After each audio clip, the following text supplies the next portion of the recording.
ಗುಣಭದ್ರ ಸ್ವಾಮಿಯ ಅಮೂಲ್ಯವಾದ ಕೃತಿ ಆತ್ಮಾನುಶಾಸನ ಇದೆ. ಕಳೆದ ಹಲವು ದಿನಗಳಿಂದ ಸ್ಥಗಿತಗೊಂಡಿದ್ದ ಸ್ವಾಧ್ಯಾಯದ ಕ್ರಮದಲ್ಲಿ ಮರಳಿ ನಾವು ಸ್ವಾಧ್ಯಾಯವನ್ನು ಮಾಡುವಂತಹ ಅವಕಾಶ ಬಂದಿದೆ. ಇಷ್ಟೋಪದೇಶ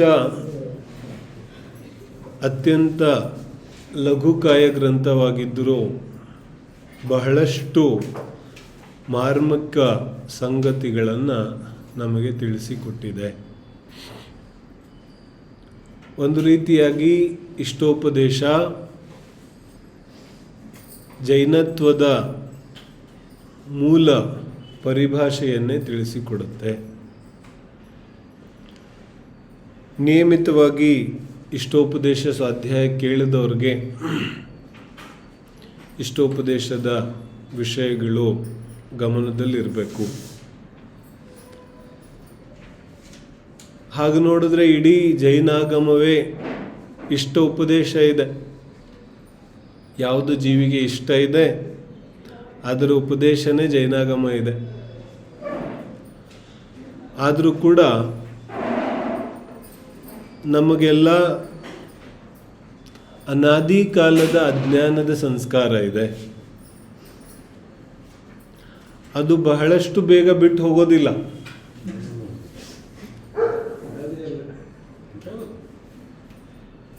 ಆಚಾರ್ಯರ ಒಂದು ಶ್ಲೋಕ ಸಾಕು ಜೀವನ ಬದಲಾಗಕ್ಕೆ. ಆದರೆ ಇವನ ಸಂಸ್ಕಾರಗಳು ಇಷ್ಟೊಂದು ಗಟ್ಟಿಯಾಗಿದೆ ಅಂದರೆ ಆ ಸಂಸ್ಕಾರದ ಕೋಟೆಯನ್ನು ಒಡಿಲಿಕ್ಕೆ ಆಚಾರ್ಯರು ಅನೇಕ ಪ್ರಕಾರದ ಗ್ರಂಥ ಕುಸುಮಗಳನ್ನು ತಯಾರು ಮಾಡಿದ್ದಾರೆ. ಚಿನಾಗಮದ ಒಂದೊಂದು ಗ್ರಂಥ ನಮ್ಮ ಅಜ್ಞಾನದ ಒಂದೊಂದು ಕೋಟೆಯನ್ನು ಒಡಿಲಿಕ್ಕೆ ತಯಾರಿಸಿರುವಂತಹ ಆಯುಧ ಇದೆ. ನಮ್ಮ ಅಜ್ಞಾನದ ಕೋಟೆಯನ್ನು ನಾವು ತುಂಬ ಸುರಕ್ಷಿತವಾಗಿ ಇಟ್ಕೊಂಡ್ಬಿಟ್ಟಿದ್ದೀವಿ. ಅದಕ್ಕೆ ದಿನ ನೀರು ಗೊಬ್ಬರ ಹಾಕಿ ದೊಡ್ಡ ಮರ ಮಾಡಿ ಬೆಳೆಸ್ತಾ ಇದ್ದೀವಿ. ಆದರೆ ಮೇಲ್ಮೇಲಿಂದ ಏನು ಹೇಳ್ತಾ ಇದ್ದೀವಿ ನನಗೆ ಅಜ್ಞಾನ ಇಷ್ಟ ಇಲ್ಲ, ನನಗೆ ಮಿಥ್ಯಾತ್ವ ಇಷ್ಟ ಇಲ್ಲ, ನನಗೆ ಸಮ್ಯಕ್ ದರ್ಶನ ಬೇಕಾಗಿದೆ. ಆದರೆ ಏನು ಮಾಡ್ತಾ ಇದ್ದೀವಿ, ಅಜ್ಞಾನಕ್ಕೆ ಗೊಬ್ಬರ ಹಾಕ್ತಾ ಇದ್ದೀವಿ. ಹಾಗಾದರೆ ಅಜ್ಞಾನ ದೂರ ಆಗೋದು ಹೇಗೆ? ಅಜ್ಞಾನ ದೂರ ಆಗಲಿಕ್ಕೆ ಔಷಧಿ ಜಿನಾಗಮ ಇದೆ. ಕ್ಯೂ ಅಜ್ಞಾನ ಕೋ ದೂರ ಕರ್ನಾ? ಅಜ್ಞಾನ ದೂರ ಮಾಡೋದು ಯಾಕೆ? ನಾವು ಪೂಜೆಯಲ್ಲಿ ಈಗ ಬಂದು ಓದ್ಕೊಂಡು ಬಂದವಲ್ಲ, ಅಜ್ಞಾನವೇನೇ ಸರ್ವಲೋಕಕ್ಕೆ ಮಹಾಸಂಕಟ ಇದೆ. यदि जीवन में कोई संकट है तो वो अज्ञान है. ಅಜ್ಞಾನವನ್ನು ಬಿಟ್ಟು ಇನ್ಯಾವ ಸಂಕಟನೂ ಇಲ್ಲ. ಎಲ್ಲ ಸಂಕಟಗಳಿರೋದೇ ಅಜ್ಞಾನದಿಂದ. ಎಲ್ಲಿ ಜ್ಞಾನ ಇದೆ ಅಲ್ಲಿ ಸಂಕಟ ಇಲ್ಲ. ಜ್ಞಾನದ ಪ್ರತಿಫಲವೇ ಸಂಕಟಗಳ ನಿವಾರಣೆ ಇದೆ. ಆದರೆ ಅಜ್ಞಾನದಿಂದ ನಾವೇನು ಅನ್ಕೊಂಡ್ಬಿಡ್ತೀವಿ, ಏನಾದರೂ ಚಮತ್ಕಾರ ನಡೆದೋಗ್ಲಿ ಜೀವನದಲ್ಲಿ, ಯಾರಾದರೂ ವರ ಕೊಟ್ಬಿಡ್ಲಿ, ಯಾರಾದರೂ ಆಶೀರ್ವಾದ ಕೊಟ್ಬಿಡ್ಲಿ, ಎಲ್ಲ ಸಮಸ್ಯೆಗಳು ದೂರ ಆಗ್ಬಿಡುತ್ತೆ. ಜೀವನ ಪೂರ್ತಿ ಈ ವರಗಳನ್ನು, ಆಶೀರ್ವಾದಗಳನ್ನು, ಇವುಗಳನ್ನೇ ನೋಡ್ಕೊಂಡು ಕೂತಿರ್ತೀವಿ. ಜಿನಾಗಮ ತೀರ್ಥಂಕರರ ಉಪದೇಶ ಏನು ಹೇಳುತ್ತೆ? ನಿನಗೆ ಸಂಕಟ ನಿನ್ನ ಅಜ್ಞಾನ ಇದೆ. ಬೇರೆ ಯಾರು ಸಂಕಟ ಇಲ್ಲ, ಬೇರೆ ಯಾರು ದುಃಖ ಕೊಡೋದಿಲ್ಲ. ಆದರೆ ವಿಚಿತ್ರ ಏನಿದೆ, ಈ ಸಂಕಟಕ್ಕೆ ಕಾರಣವಾದ ಅಜ್ಞಾನವನ್ನೇ ನಾವು ಗೊಬ್ಬರ ಹಾಕಿ ಬೆಳೆಸ್ತಾ ಇದ್ದೀವಿ. ಈಗ ಅದಕ್ಕೆ ಉಪಾಯ ಬರ್ತಾ ಇದೆ. ಉಪಾಯ ಏನು? ಬೋಲೆ ಉಪಾಯ ಸ್ವಾಧ್ಯಾಯ ಇದೆ. ಸ್ವಾಧ್ಯಾಯದಿಂದ ವಾಸ್ತವಿಕವಾಗಿ ಯಾವ ಅಜ್ಞಾನವೆಂಬ ಹೆಮ್ಮರ ತುಂಬ ಬೆಳೆದು ಫಲಪುಷ್ಪಗಳನ್ನು ಕೊಡ್ತಾ ಇದೆ, ಆ ಅಜ್ಞಾನದ ಮರವನ್ನ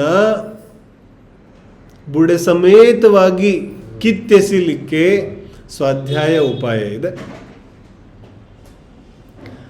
स्वाध्याय के अलावा और कुछ उपाय होता नहीं, स्वाध्याय ही एक परम उपाय है।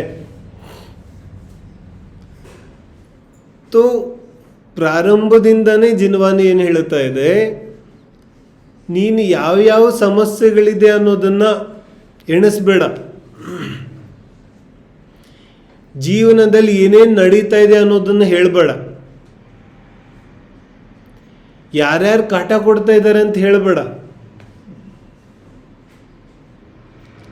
ಶರೀರದಲ್ಲಿ ಏನೇನು ರೋಗ ಇದೆ ಅಂತ ಕೇಳಬೇಡ.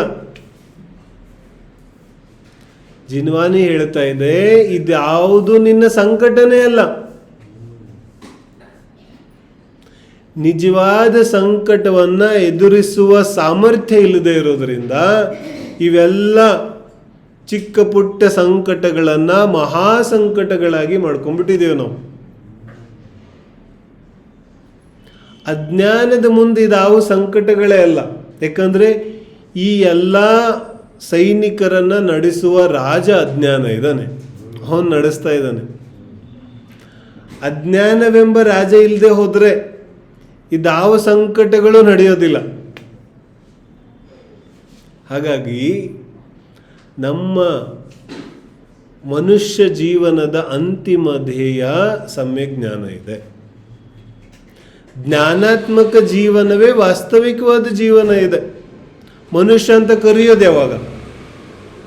बोलो, मनुष्य तभी मनुष्य कहलाएगा जब उसमें ज्ञान हो. यदि ज्ञान नहीं है तो वो तो पशु है, उसको मनुष्य नहीं बोलते. तो ಜಿನ್ವಾನಿ ನೇರವಾಗಿ ಹೇಳುತ್ತೆ, ಅದಂತೂ ನಡೆದಾಡುವ ಶವ ಇದೆ, ಅಲ್ಲಿ ಯಾವ ಜೀವ ಇದೆ? बोलो. तो ಈಗ ನಾವು ಹೊಸ ಗ್ರಂಥವನ್ನು ಆರಂಭ ಮಾಡ್ತಾ ಇದ್ದೀವಿ. ಹೊಸ ಗ್ರಂಥ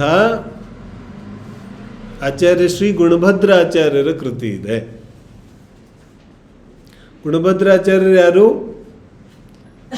ಮಹಾಪುರಾಣ ಇದೆಯಲ್ಲ, ಅದರ ಉತ್ತರ ಭಾಗವನ್ನ ಬರೆದಿರುವಂಥವ್ರು, ಜಿನಸೇನಾಚಾರ್ಯರ ಶಿಷ್ಯ ಗುಣಭದ್ರಾಚಾರ್ಯರು.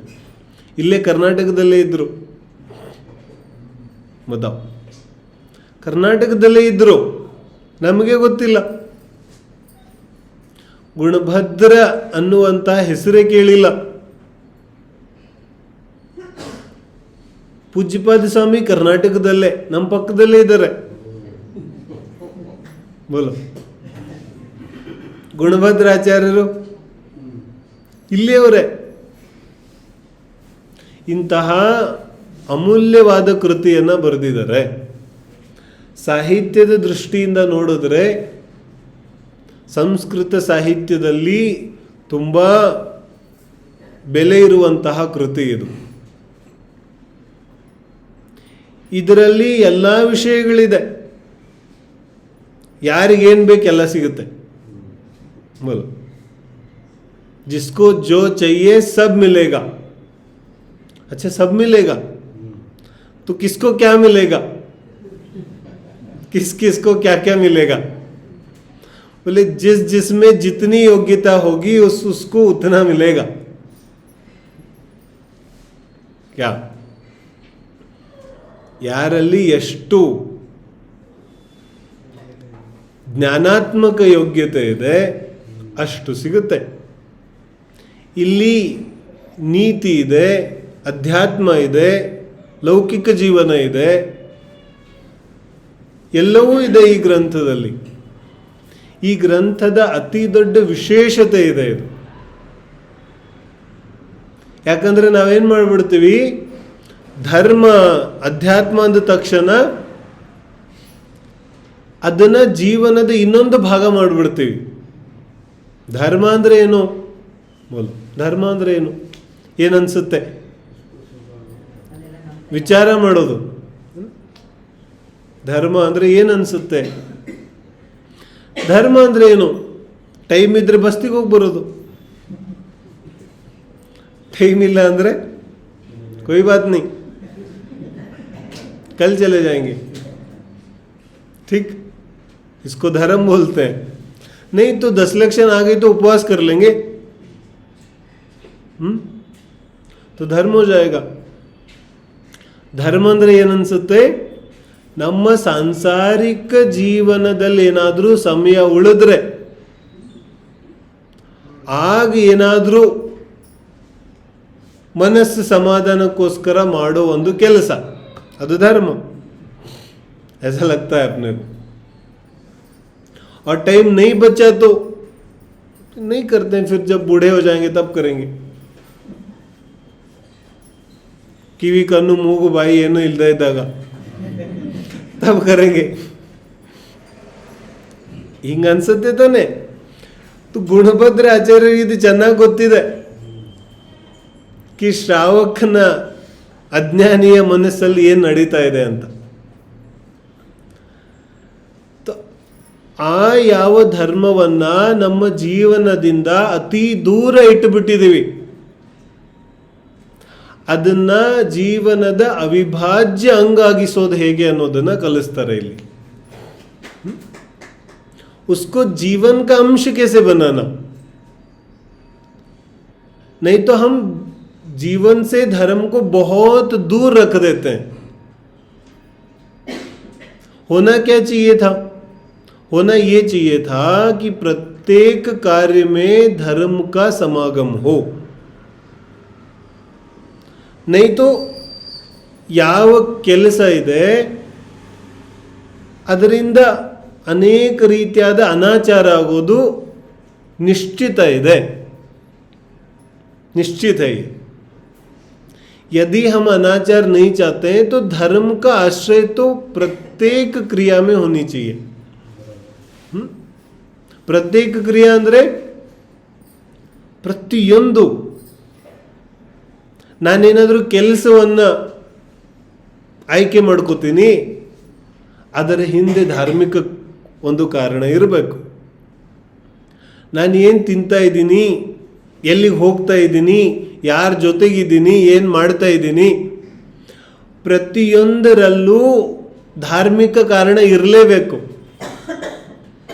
ಇಲ್ಲಾಂದರೆ ಮನುಷ್ಯ ಪಶು ಸಮಾನ ಆಗ್ತಾನೆ. ಯಾಕೆ ಕಿ ಧರ್ಮ ಅಂದರೆ ಏನೋ ಪಾಲನೆ ಮಾಡೋದಲ್ಲ.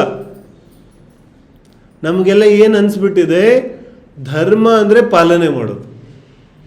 धर्म पालन करना. क्या क्या पालन करना? कि जिसने जो भी बोल दिया पालन करो. किसी ने कुछ आके बोल दिया कि संडे को एक बार भोजन करना चाहिए. क्यों? कि बहुत पुण्य लगता है. तो शुरू कर दिया हम लोगों ने कि संडे को उपवास करना चाहिए. तो ಏನಾಗುತ್ತೆ ಇದರಿಂದ? ಧರ್ಮ ಆಗುತ್ತೆ, ತುಂಬ ಜಾಸ್ತಿ ಧರ್ಮ ಆಗುತ್ತೆ. ಇದಕ್ಕೆ ನಾವೇನಂದ್ವಿ, ಪಾಲನೆ ಮಾಡೋದು ಧರ್ಮ. ಏನು ಪಾಲನೆ ಮಾಡ್ತಾ ಇದ್ದೀನಿ ಯಾಕೆ ಅಂತ ಗೊತ್ತಿಲ್ಲ, ಆದರೆ ಪಾಲನೆ ಮಾಡೋದು ಧರ್ಮ ಇದೆ. ಆತ್ಮಾನುಶಾಸನ ಏನು ಹೇಳ್ತಾ ಇದೆ? ಆತ್ಮಾನುಶಾಸನ ಗ್ರಂಥದ ಮೂಲ ಸ್ವರ ಇದೆ. ಗ್ರಂಥದ ಹೆಸರೇನಿದೆ? आत्मानुशासन. अनुशासन माने क्या होता है? अनुशासन. अनुशासन अंदर अनुशासन माने होता है डिसिप्लिन, है ना. अनुशासन माने होता है एक प्रकार की नैतिकता, ಒಂದು ಪ್ರಕಾರದ ವ್ಯಾವಹಾರಿಕ ನೈತಿಕತೆ, ಮೊರಾಲಿಟಿ. अनुशासन को या अनुशासन की आवश्यकता किसको पड़ती है? ಸ್ಕೂಲಲ್ಲಿ ಮಕ್ಕಳು ಗಲಾಟೆ ಮಾಡ್ತಾ ಇದ್ದಾರೆ, तो ಏನು ಮಾಡಬೇಕಾಗುತ್ತೆ? ಅನುಶಾಸನ್, ಡಿಸಿಪ್ಲಿನ್ ಕಲಿಸ್ಬೇಕಾಗುತ್ತೆ. तो ಡಿಸಿಪ್ಲಿನ್ ಅವಶ್ಯಕತೆ ಯಾಕೆ ಬಂತು? ಯಾಕಂದ್ರೆ ವಿವೇಕ ಇಲ್ಲ. जीवन में डिसिप्लिन की आवश्यकता कब पड़ती है? जब विवेक ना हो. ಅನುಶಾಸನ ಅಂದ್ರೆ ಏನು? ಒಂದು ರೀತಿಯಾಗಿ ನಮ್ಮ ತಲೆ ಮೇಲೆ ನಾವೇ ಹೊತ್ಕೊಳ್ಳೋದು ಕೆಲವು ನಿಯಮಗಳನ್ನು ನಮ್ಮ ತಲೆ ಮೇಲೆ ನಾವೇ ಹೊತ್ಕೊಳ್ಳೋದು. ಒಳ್ಳೆ ನ್ಯೂ ಇಯರ್ ಬರ್ತಾ ಇದೆ, तो ರೆಸಲ್ಯೂಷನ್ ತಗೋತೀನಿ ಏನಂತ, कि ದಿನ ಬೆಳಿಗ್ಗೆ 5 ಗಂಟೆಗೆ ಎದ್ದೇಳ್ತೀನಿ ಅಂತ. तो ये क्या हुआ? अनुशासन, कि 5 बजे उठूंगा ना. अच्छा ठीक है, क्यों उठोगे? कारण क्या है? अरे सब उठते हैं, सब बोलते हैं सुबह उठना अच्छा होता है. क्या सुबह उठना अच्छा होता है? ಎಲ್ಲರೂ ಹೇಳ್ತಾರೆ ಬೆಳಿಗ್ಗೆ ಚೆನ್ನಾಗಿರುತ್ತೆ. ಏನು ಚೆನ್ನಾಗಿರುತ್ತಪ್ಪ, ಯಾಕೆ ಎದ್ದು ಹೇಳ್ತೀಯ? ಕಾರಣ ಏನು? ಇನ್ನೇನು ಕಾರಣ ಬೇಕಾಗಿದೆ? ಎಲ್ಲ ಪ್ರಪಂಚನೇ ಬೆಳಿಗ್ಗೆ ಎದ್ದೇಳೋದು ಒಳ್ಳೇದಂತಾರೆ, ಅದಕ್ಕೆ ನಾನು ಎದ್ದು ಹೇಳ್ತೀನಿ. तो क्या हुआ? एक दिन उठा, दूसरे दिन उठा और तीसरे दिन गोता. ಹಿಂಗೆ ಯಾಕಾಯ್ತು? क्योंकि इसको लग रहा था कि सब करते हैं इसलिए मैं भी करूंगा. तो ಕೆಲವೊಂದು ನಿಯಮಗಳನ್ನು ತಲೆ ಮೇಲೆ ಹೊತ್ಕೊಂಡ್ಬಿಟ್ಟ. ಆದರೆ ಸಮಸ್ಯೆ ಏನಿದೆ, ಎಲ್ಲಿವರೆಗೆ ಆ ನಿಯಮಗಳಿಂದ ಸ್ವಾರ್ಥ ಪೂರ್ತಿ ಆಗುತ್ತೆ ಅಲ್ಲಿವರೆಗೆ ನಡೀತಾ ಇರುತ್ತೆ, ಇಲ್ಲ ಅಂದ್ರೆ ಬಿಟ್ಟೋಗ್ಬಿಡುತ್ತೆ. तो ಈ ಅನುಶಾಸನದ ಅವಶ್ಯಕತೆ ಯಾರಿಗೆ ಬೀಳುತ್ತೆ? ಯಾರಲ್ಲಿ ವಿವೇಕ ಇಲ್ಲ. ಯಾರಲ್ಲಿ ವಿವೇಕ ಇದೆ ಅವನಿಗೆ ಅನುಶಾಸನದ ಅವಶ್ಯಕತೆ ಇದೆ. बोलो, तो ವಿವೇಕ ಇದ್ದರೆ ಮಾತ್ರ ಆ ನಿಯಮ ಸಾರ್ಥಕ ಇದೆ. ವಿವೇಕನೇ ಇಲ್ಲ ಅಂದ್ರೆ तो गुणभद्र आचार्य ಹೇಳ್ತಾ ಇದ್ದಾರೆ, आत्मानुशासन देखो बहुत विचित्र बात है. क्या विचित्र बात है? कोई दूसरा आके तुम्हें नियम कानून बताए, इसमें तुम्हारी इज्जत बढ़ी कि घटी? बोलो क्या? ಬೇರೆಯವರು ಯಾರಾದರೂ ಬಂದು ನಿನಗೆ ಹಿಂಗಲ್ಲ ಹಿಂಗೆ ಮಾಡಬೇಕು ಅಂತ ಹೇಳ್ತಾ ಇದ್ದಾರೆ, तो ಇದು ನಮ್ಮ ಅವಮಾನ ಆಯಿತು, ಇಲ್ಲ ಇನ್ನೂ ಜಾಸ್ತಿ ಬೆಲೆ ಆಯಿತು? ಬೆಲೆ ಜಾಸ್ತಿ ಆಯ್ತೇನು? ಗೌರ್ಮೆಂಟ್ ಟ್ರಾಫಿಕ್ ರೂಲ್ಸ್ ಮಾಡಿದೆ, ಇದು ನಮ್ಮ ಸನ್ಮಾನದಲ್ಲೋ ಅಥವಾ ಕಿ ಪ್ರಜೆಗಳು ಎಂಥವ್ರಿದ್ದಾರೆ ಅಂತ ಗೊತ್ತಿದ್ದು ಮಾಡಿದಾರೋ? ಬೋಲು, ನಿಯಮಗಳು ಯಾವಾಗ ಮಾಡ್ತಾರೆ? ಇನ್ನೊಬ್ಬ ವ್ಯಕ್ತಿ ನನಗೆ ಯಾವಾಗ ಹೇಳ್ತಾನೆ? ಯಾವಾಗ ನನ್ನಲ್ಲಿ ವಿವೇಕ ಇಲ್ಲ. ನನ್ನೊಳಗಡೆನೆ ವಿವೇಕ ಇದ್ರೆ कौन सा नियम कौन सा कानून मुझे पता है कब क्या करना है. नहीं तो समाज के जो नियम कानून होते हैं ना, ಯಾವುದಕ್ಕೆ ನಾವು ನೈತಿಕತೆ ಅಂತ ಕರಿತೀವಿ, ಈ ಸಮಾಜದ ನಿಯಮ ಕಾನೂನುಗಳನ್ನು ಸೃಷ್ಟಿ ಮಾಡೋರು ಯಾರು? कौन बनाता है नियम? समाज के कुछ नियम होते हैं ना, ಹಿಂಗೆ ಮಾತಾಡಬೇಕು, ಹಿಂಗೆ ಮಾತಾಡಬಾರ್ದು, ಯಾರು ನಿಯಮ ಮಾಡಿದ್ರು ಇದನ್ನ? ಅರೆ ಇಲ್ಲಿರೋರು ಎಲ್ಲರೂ ಸೇರಿಬಿಟ್ಟು ಹೇಳಿದ್ರು ಕೂತ್ಕೊಂಡು ಸ್ವಾಧ್ಯಾಯ ಮಾಡಬೇಕು, ನಿಂತ್ಕೊಂಡು ಮಾಡಬಾರ್ದು ಅಂತ. तो क्या बन गया अभी? ये नियम बन गया. ಅಲ್ಲೊಂದು 100 ಜನ ಕೂತಿದ್ದಾರೆ, ಅವ್ರು ಹೇಳಿದ್ರು ಓಡಾಡ್ಕೊಂಡು ಮಾಡಬೇಕು ಅಂತ. तो वो भी नियम बन गया, वो भी नियम बन गया. उनके हिसाब से ये पापी है हम सब, और हमारे हिसाब से वो पापी है. ठीक.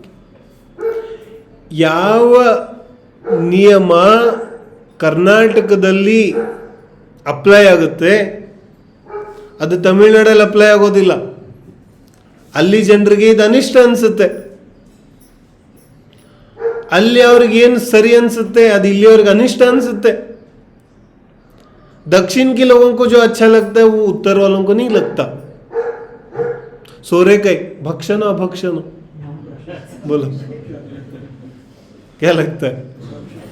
लौकी तो उत्तर भारत में अमृत है, उसके बिना तो चलता ही नहीं.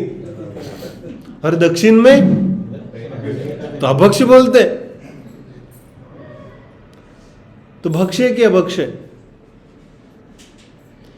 ये सब नियम यदि आत्मा से नहीं उठते हैं, ಇದಾವುದು ನಿನ್ನ ವಿವೇಕದಿಂದ ಬಂದಿಲ್ಲ ಅಂದರೆ ಇದೆಲ್ಲವೂ ಮಾತ್ರ ನಿನ್ನ ತಲೆ ಮೇಲೆ ನೀನೇ ಹಾಕೊಂಡಿರುವಂತಹ ಸ್ವಾರ್ಥಪರಕ ನಿಯಮಗಳಿದೆ. तो ಎಲ್ಲಿವರೆಗೆ ಪಾಲನೆ ಮಾಡ್ತೀಯ? ಎಲ್ಲಿವರೆಗೆ ಸ್ವಾರ್ಥ ಪೂರ್ತಿ ಆಗುತ್ತೆ. ಮತ್ತು ನಿನ್ನ ಸ್ವಾರ್ಥ ಪೂರ್ತಿ ಆಗಲಿಲ್ಲ ಅಂದ್ರೆ ಆ ನಿಯಮಗಳನ್ನ ಬಿಟ್ಬಿಡ್ತೀಯ, ಕುछ मतलब नहीं.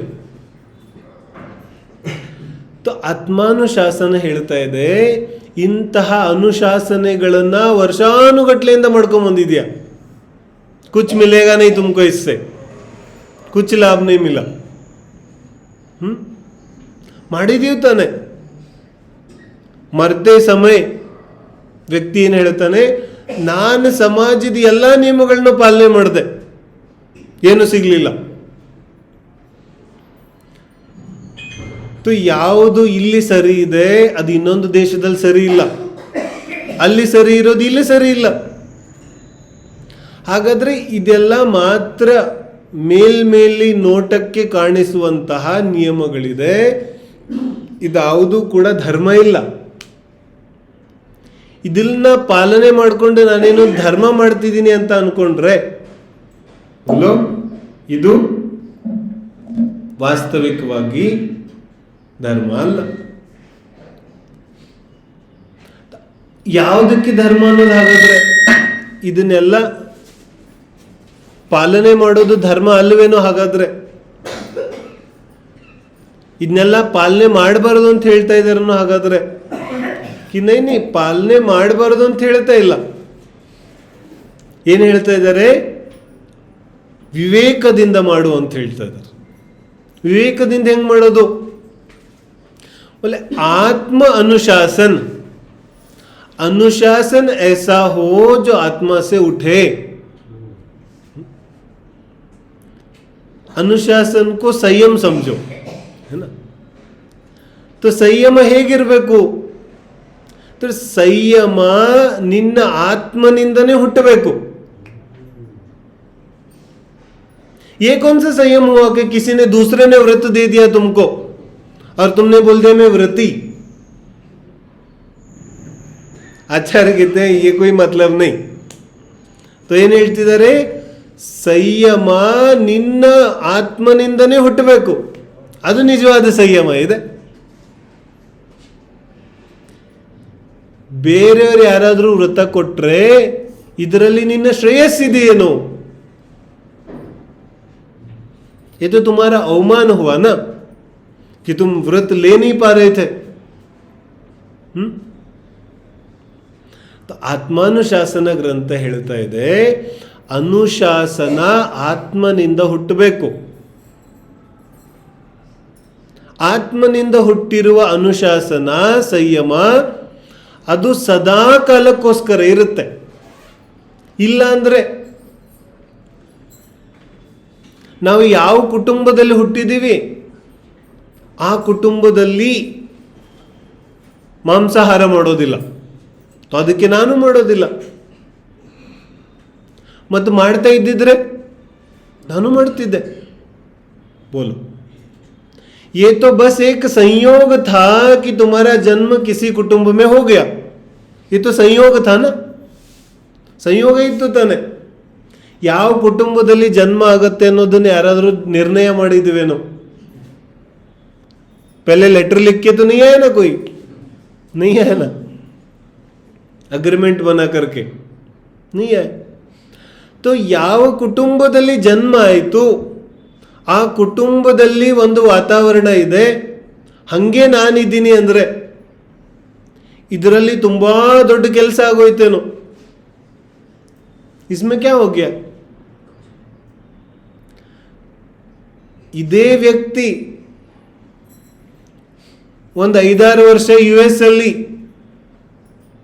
ಜಾಬ್ ತಗೊಂಡು ಹೋದ. 5-6 ವರ್ಷ ಆದಮೇಲೆ ಇವನಿಗೆ ಮಾಂಸಾಹಾರ ತುಂಬಾ ಸಾಮಾನ್ಯ ಅನ್ಸಕ್ಕೆ ಶುರು ಆಯಿತು. बोलो, बहुत सामान्य, इसमें क्या है, यहाँ सब लोग खाते हैं तो मैं भी खाता हूं. तो क्या हो गया? पहले तो नहीं था, ಇವಾಗ ಎಲ್ಲಿಂದ ಬಂತು? ಮೊದಲು ಇರಲಿಲ್ಲ, ಇವಾಗಲೂ ಇಲ್ಲ ಇವನಲ್ಲಿ ಧರ್ಮ.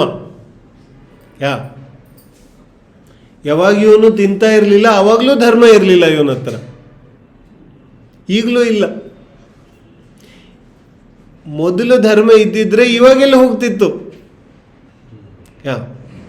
ಇದು ಮೇಲಿಂದ ಕೆಲವು ನಿಯಮಗಳನ್ನ ತಲೆ ಮೇಲೆ ಹಾಕೊಂಡ್ಬಿಟ್ಟಿದ್ದ, समाज स्वार्थವನ್ನು ನೋಡಿ. लगता है ना, शाकाहारियों को बहुत लगता है मैं बहुत श्रेष्ठ हूं. क्या ನಾ ತುಂಬಾ ಶ್ರೇಷ್ಠ ಇದೆ, ಯಾಕೆ? ನಾ ಶಾಕಾಹಾರಿ ಇದ್ದೀನಿ, ಐ ಎಮ್ ಅ ವೆಜಿಟೇರಿಯನ್. तो क्या हो गया? ಸಮಾಜದಲ್ಲಿ ತುಂಬಾ ಗೌರವ ಸಿಗುತ್ತೆ ಅಂತ. ಮತ್ತು ಗೌರವ ಸಿಗೋದು ನಿಂತು ಬಿಟ್ರೆ ಅವಾಗೇನು ಮಾಡೋದು? ಅವಾಗ ಬಿಟ್ಟು ಬಿಡೋದು. ಬೋಲ್. तो ಈ ಆತ್ಮಾನುಶಾಸನ ನಮ್ಮ ಜೀವನದ ಪ್ರತಿಯೊಂದು ವಿಷಯಕ್ಕೆ ಅನ್ವಯ ಆಗುತ್ತೆ. ಇದೇನು ಭಾರಿ ಸೂಕ್ಷ್ಮ ಗೂಢವಾದ ವಿಷಯ ಏನಿಲ್ಲ, ಅಥವಾ ಯಾರಿಗೂ ಗೊತ್ತಿಲ್ದಿರೋದೇನು ಹೇಳ್ತಾ ಇಲ್ಲ ಇಲ್ಲಿ. ಪ್ರತಿದಿನ ಎಲ್ಲ ನಮಗೆ ಗೊತ್ತಿರೋದನ್ನೇ ಹೇಳೋರಿದ್ದಾರೆ, ಹೇಳ್ತಾ ಇದ್ದಾರೆ. तो ಕಷ್ಟ ಏನೂ ಇಲ್ಲ. ಆದರೆ ವಿಚಾರ ಮಾಡೋದಿದೆ, ಎಲ್ಲರೂ ಚರ್ಚೆನೂ ಮಾಡೋದಿದೆ, ಮತ್ತು ಒಬ್ರು ಇನ್ನೊಬ್ರಿಗೆ ಹೇಳೋದು ಇದೆ. ಆವಾಗಲೇ ಇದು ಸಾಧ್ಯ ಆಗುತ್ತೆ. तो ಅನುಶಾಸನ ಹೇಗಿರಬೇಕು? ನನ್ನ ಆತ್ಮ ವಿವೇಕದಿಂದ ಬರಬೇಕು ತಾನೆ. ಯಾವಾಗ ಜೀವಕ್ಕೆ ವಿವೇಕ ಜಾಗೃತ ಆಗುತ್ತೆ, ತನ್ನಿಂದ ತಾನೇ ಜೀವ ತನ್ನ ಜೀವನವನ್ನು ಆ ರೀತಿಯಾಗಿ ಮಾಡ್ಕೊಂಡ್ಬಿಡ್ತಾನೆ.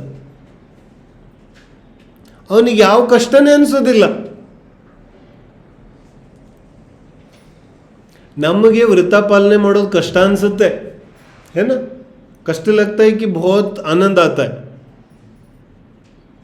झूठ मत बोलो, अभी कैसा लगता है? ವ್ರತ ಮಾಡೋದು ಕಷ್ಟ ಅನ್ಸುತ್ತೆ ತಾನೆ. तो जिनवानी ಏನು ಹೇಳ್ತಾ ಇದೆ, जब कष्ट लगता है तो करते क्यों? सीधा प्रश्न. ಕಷ್ಟ ಅನಿಸ್ತಾ ಇದೆ ಅಂದ್ರೆ ಯಾಕೆ ಮಾಡ್ತಾ ಇದೀಯ ನೀನು?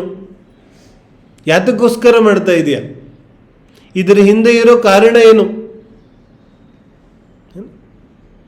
तो ಮೇಲ್ ಮಾತಾಡಿ ನಡೆಯೋದಿಲ್ಲ ಜಿನವಾಣಿಯಲ್ಲಿ. ಮೂಲ ಬೇರುಗಳಿಗೆ ಹೋಗ್ಬೇಕು. ಯಾಕೆ ಮಾಡ್ತಿದೀಯ ಹಾಗಾದ್ರೆ ಕಷ್ಟ ಇದೆ ಅಂದ್ರೆ? ಈ ಜಿನಧರ್ಮಕ್ಕಂತೂ ಕಷ್ಟ ನಿವಾರಣೆಗೋಸ್ಕರ ಬಂದಿದ್ದೆ, ಇನ್ನೊಂದು ಕಷ್ಟ ತಲೆ ಮೇಲೆ. ಒಳ್ಳೆ ಶರೀರದಲ್ಲಿ ತುಂಬಾ ರೋಗ ಇದೆ, ಉಪಾಯ ಏನು? 1 ತಿಂಗಳು ಉಪವಾಸ ಮಾಡು. क्या पहले ही कष्ट में था बेचारा, और शरीर में रोग है, और इसको क्या बोल दिया कि उपवास करो, तो क्या होगा? अभी दुख कड़मे आगुತ್ತೋ ಜಾಸ್ತಿ ಆಗುತ್ತೋ? ऐसे तो उपाय है हमारे. ಆತ್ಮಾನುಶಾಸನ ಹೇಳ್ತಾ ಇದೆ, ಅನುಶಾಸನ ಸಂಯಮ ನಮ್ಮ ಆತ್ಮನಿಂದನೇ ಹುಟ್ಟಬೇಕು. ಆತ್ಮ ಅಂದ್ರೆ ಏನು? ಆತ್ಮ ಅಂದ್ರೆ ಏನೋ ವಿಶಿಷ್ಟ ವಸ್ತು ಅಲ್ಲ. ಆತ್ಮ ಅಂದ್ರೆ ಭೂತ ಪಿಶಾಚ ಅಲ್ಲ. ಆತ್ಮ ಅಂದ್ರೆ ಜ್ಞಾನ. ಆತ್ಮ ಅಂದ್ರೆ ಜ್ಞಾನ. ಜ್ಞಾನವೇ ಆತ್ಮ ಇದೆ. तो ಯಾವ ಜ್ಞಾನ ಇದೆ ಅಲ್ಲಿಂದ ತಾನೇ ಸಂಯಮ ಹುಟ್ಟಬೇಕು. तो ಸಂಯಮದ ಪ್ರಾರಂಭ ಎಲ್ಲಿಂದ ಆಗಬೇಕು? बोलो, संयम का प्रारंभ कहां से होना चाहिए? संयम का प्रारंभ ज्ञान से होना चाहिए. दिखता उल्टा है. ಎಷ್ಟೋ ವ್ರತ ಉಪವಾಸಗಳನ್ನು ತಗೊಂಡ್ಬಿಟ್ಟಿದ್ದಾರೆ, ಆದರೆ ಯಾಕೆ ತಗೊಂಡಿದೀವಿ ಅಂತಾನೆ ಗೊತ್ತಿಲ್ಲ. तो ಉಲ್ಟಾ ಆಯ್ತಲ್ಲ ಇದು. ಜಿನ್ವಾನಿ ಹೇಳ್ತಾ ಇದೆ, ಮೊದಲು ಜ್ಞಾನ, ಆಮೇಲೆ ಆಮೇಲೆ ಸಂಯಮ ಅನ್ನೋ ಪ್ರಶ್ನೆನೇ ಬರೋದಿಲ್ಲ. ಜ್ಞಾನದ ಜೊತೆ ಜೊತೆಗೆ ಸಂಯಮ ಬರುತ್ತೆ. ज्ञान के साथ ही संयम आ जाता है, उसको लाना नहीं पड़ता. बोलो, ಅರ್ಥ ಆಗ್ತಿದೆ? ಆತ್ಮಾನುಶಾಸನ ಹೇಳ್ತಾ ಇದೆ, ನಮ್ಮ ಜೀವನದ ಪ್ರತಿಯೊಂದು ಘಟನೆ ಜ್ಞಾನದಿಂದ ನಿರ್ಣಯ ಆಗಬೇಕು ಅಥವಾ ಯಾರೋ ಹೇಳಿದ್ದಾರೆ ಅಂತ ನಿರ್ಣಯ ಆಗಬೇಕು. इतनी बात है. आत्म अनुशासन, बाहरी जितने भी अनुशासन है ये सब खोखले हैं, इसमें कुछ नहीं रखा. बोलो, जितना नियम समाज बनाता है वो सारे नियम झूठे हैं. ಸಮಾಜ ನಿಯಮಗಳನ್ನು ಹೆಂಗ್ ಮಾಡುತ್ತೆ? ತನ್ನ ಯಾವುದಾದ್ರೂ ಜಿನ್ವಾನಿ ಬುದ್ಧ ಪುರುಷನ ಸಲಹೆ ಸೂಚನೆಗಳನ್ನು ತಗೊಂಡು ನಿಯಮ ಮಾಡುತ್ತೇನೋ? ಸಮಾಜದ ನಿಯಮಗಳು ಹೆಂಗಿರುತ್ತೆ? मामा की बेटी से शादी होना कि नहीं होना? बोलो, नहीं होना तो दक्षिण में होना. बोलो, तो किसने बनाया नियम? जिनवानी से पूछने गए थे ये सब? नहीं, जिसको जिसमें स्वार्थ लगा उसने बना दिया नियम, है ना. ಯಾರಿಗೆ ಯಾವುದು ಪರಿಸ್ಥಿತಿಯಲ್ಲಿ ತನ್ನ ಸ್ವಾರ್ಥ ಪೂರ್ತಿ ಆಗುತ್ತಿತ್ತು ಆ ನಿಯಮ ಮಾಡಿಬಿಟ್ರು. हम क्या सोच रहे, नियम है समाज का, पालन करो, धर्म है इसमें. इसमें कौन सा खाक धर्म है? इसमें कौन सा धर्म है? ಇದರಲ್ಲಿ ಯಾವ ಧರ್ಮನೂ ಇಲ್ಲ. ಧರ್ಮ ನೇರವಾಗಿ ಆತ್ಮನಿಂದ ಹುಟ್ಟುತ್ತೆ. ಆತ್ಮ ಅಂದ್ರೆ ಜ್ಞಾನ. ಜ್ಞಾನದಿಂದ ಧರ್ಮದ ಜನ್ಮ ಆಗುತ್ತೆ. संयम ज्ञान से उठता है, और यदि किसी का संयम ज्ञान से नहीं उठता, ಅದರ ಅರ್ಥ ಅದು ಮಾತ್ರ ಸ್ವಾಂಗ ಇದೆ, ಆಡಂಬರ ಇದೆ, ಪ್ರದರ್ಶನ ಇದೆ, ಯಾರಿಗೋ ತೋರಿಸಲಿಕ್ಕೆ ಮಾಡ್ತಾ ಇದ್ದಾನೆ, ಯಾರನ್ನೋ ಯಾರಿಂದನೋ ಪ್ರಶಂಸೆ ಪಡೀಲಿಕ್ಕೆ ಮಾಡ್ತಾ ಇದ್ದಾನೆ. ಧರ್ಮ ಇಲ್ಲ. इसमें कौन सा धर्म हो गया? जब तुम्हें खुद ही नहीं पता कि क्यों कर रहे हो, तो धर्म कौन सा हो गया इसमें? बोलो. पूजे ಮಾಡಬೇಕು ಮಾಡಬಾರದು? बोलो, पूजे ಮಾಡಬೇಕು ಮಾಡಬಾರದು? ಮಾಡಬೇಕು. ಕೇಳಿಸ್ತಾ ಇಲ್ಲ? ಮಾಡಬೇಕು ತಾನೆ. तो ಈ ಮಾಡಬೇಕು ಅನ್ನೋ ಉತ್ತರ ಎಲ್ಲಿಂದ ಬಂತು? ಆತ್ಮಜಾಯ ಎಲ್ಲಿಂದ ಬಂತು ಅನ್ನೋದು ವಿಚಾರ ಮಾಡಿದ್ರೆ ಗೊತ್ತಾಗುತ್ತೆ. और कैसे विचार करना? प्रश्न पूछो, ಕಿ ನನಗೆ ಮಾಡಬೇಕು ಅನ್ನಿಸ್ತಾ ಇದೆ ಅಂದರೆ ಯಾಕೆ ಅನ್ನಿಸ್ತಾ ಇದೆ, ಯಾಕೆ ಮಾಡಬೇಕು, कारण ಏನು? जब कारण खोजोगे तब पता चलेगा. ऐसा थोड़ी कि ಸಮಾಜದಲ್ಲಿ ಎಲ್ಲರೂ ಮಾಡ್ತಾರೆ ಅದಕ್ಕೆ ನಾನು ಮಾಡ್ತಾ ಇದ್ದೀನಿ. ಪೂಜೆ ಎಲ್ಲರೂ ಮಾಡ್ತಾರೆ, ಒಳ್ಳೇದು, ಮಾಡಬೇಕು.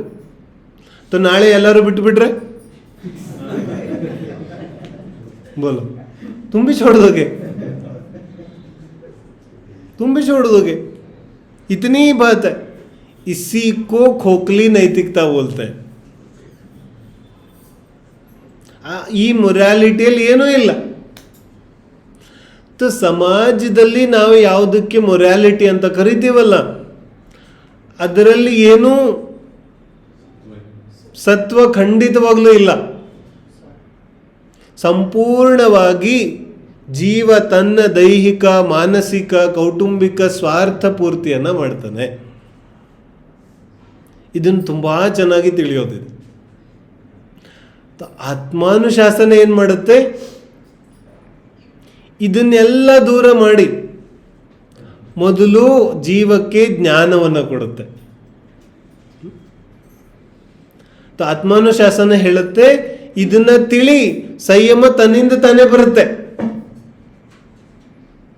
लेकिन पहले बताओ तुम्हें अपने ज्ञान पर विश्वास है या नहीं है? है ना पहली बात.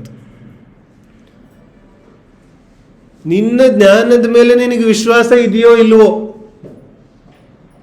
ಜ್ಞಾನದ ಮೇಲೆ ವಿಶ್ವಾಸ ಇಲ್ಲ ಅಂದ್ರೆ ಕೆಲಸ ನಡೆಯೋದಿಲ್ಲ.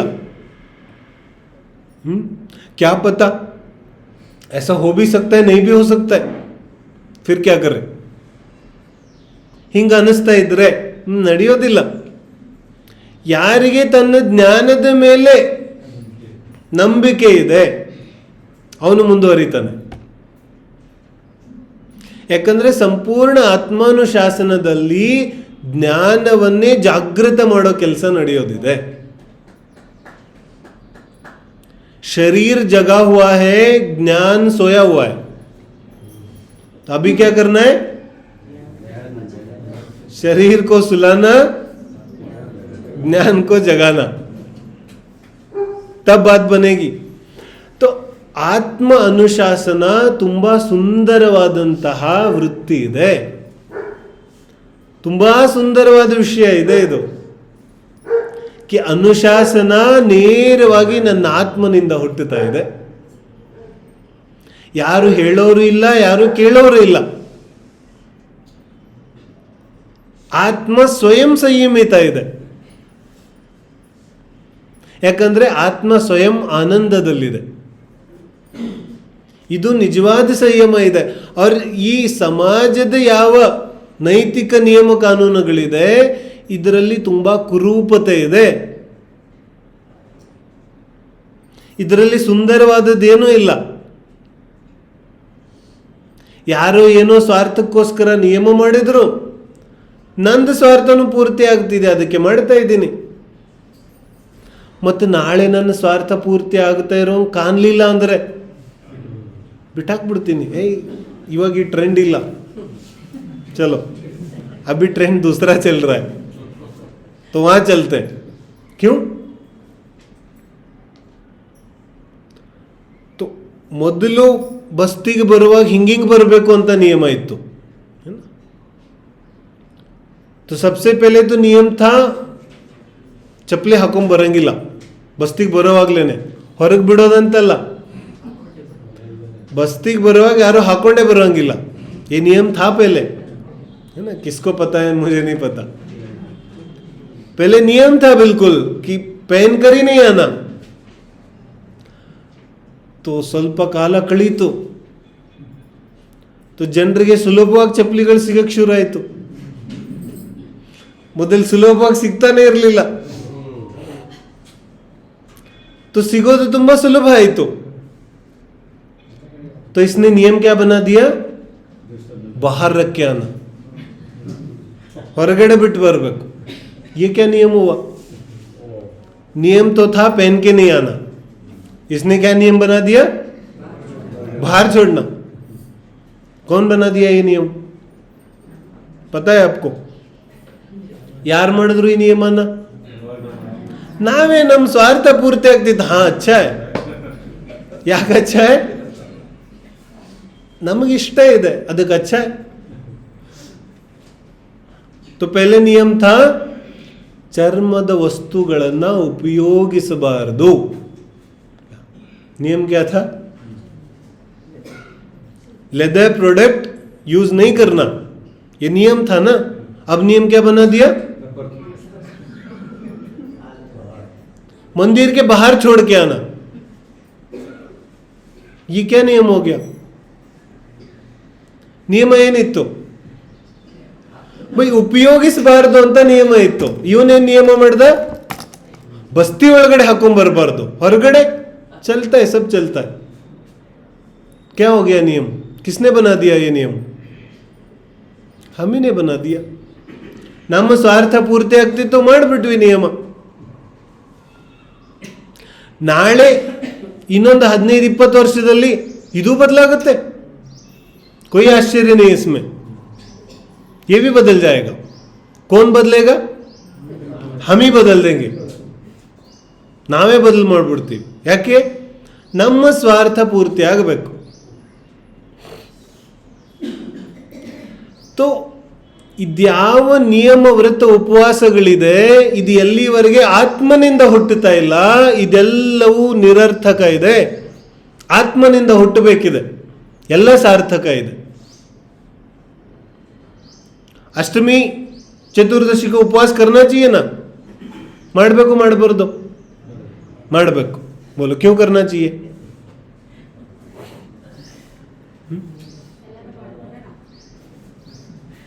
करो फिर.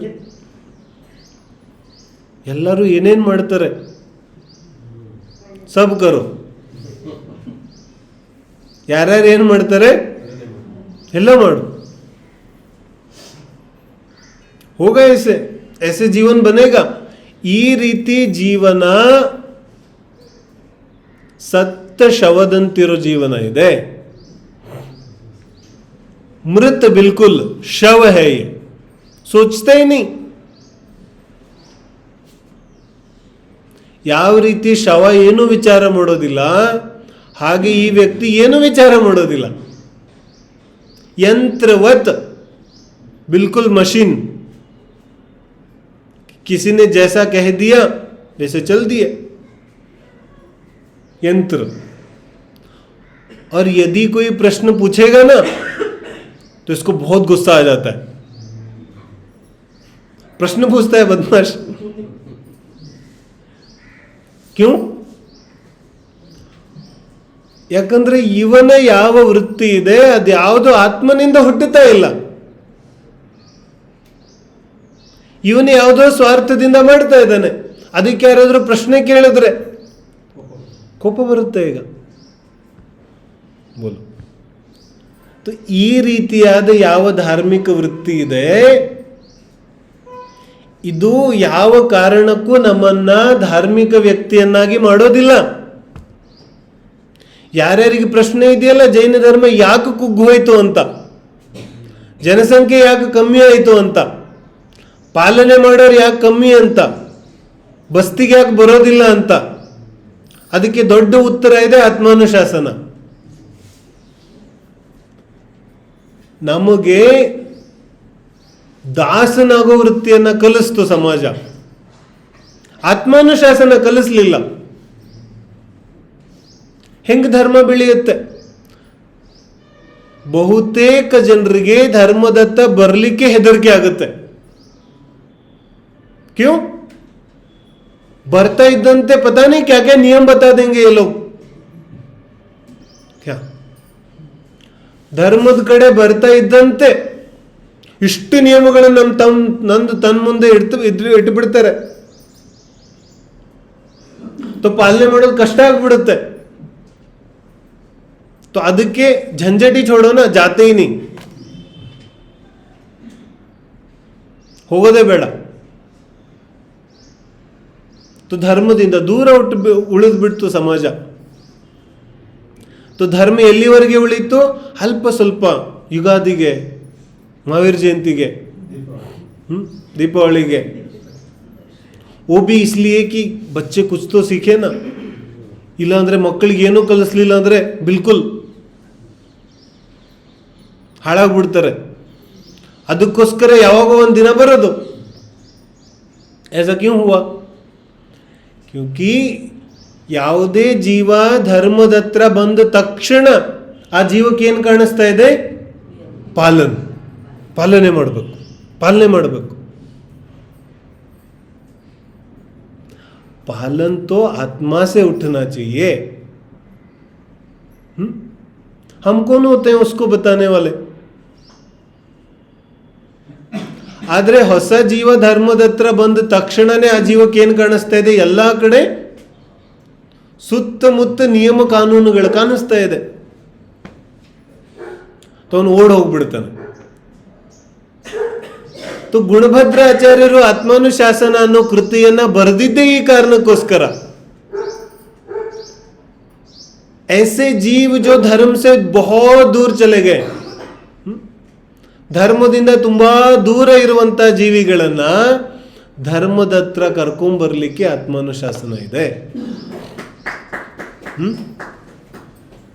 ಯಾರ್ಯಾರಿಗೆ ಧರ್ಮ ಕಷ್ಟ ಅನ್ಸುತ್ತೆ ಅವರಿಗೆ ಧರ್ಮವನ್ನ ಸುಲಭ ಮಾಡಲಿಕ್ಕೆ ಆತ್ಮಾನುಶಾಸನ ಇದೆ.